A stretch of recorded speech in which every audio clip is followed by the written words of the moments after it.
घर बंद केलं, सावळी मूर्ती समोर घेतली आणि पंढरीनाथाला सांगितलं, हे पांडुरंगा, अजून पतीचं मिलन नाही तर घरात ही जी चर्चा चालू आहे ही खरी किती आणि खोटी किती हे तुला मला सांगावं लागेल. घर बंद असल्यामुळे देव प्रगट झाला आणि सकूच्या समोर उभा राहून म्हणला, सकू तुला कसं नाही कळलं की मी पंढरपूरला गेले महाग काय होईन म्हणून? त्या घरी तू नांदायला आलीस, नांदायला आलेली लेक जर त्या घरी नसेल,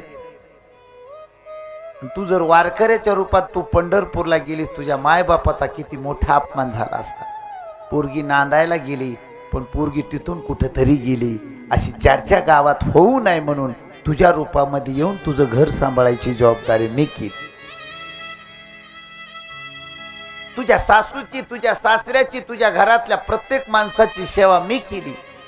एवढंच नाही तर तुझ्या पतीची इच्छा सुद्धा मी पूर्ण केली. गर्भ तुझ्या पोटात नाही, गर्भ माझ्या पोटात आहे. असं म्हणल्यानंतर डोळ्यातल्या धारा बंद व्हायना, खाली गुडघ्यावर झाली आणि देवाला म्हणती, देवा भक्तासाठी तू काय काय करतो? तर भगवान पंढरीनाथ म्हणतात, माझ्या भक्तासाठी मी माझ्या भक्ताची बायको सुद्धा होतो. आणि भक्ताचे काम करीत असताना लाज धरीत, कुणाचं बोलतो मी?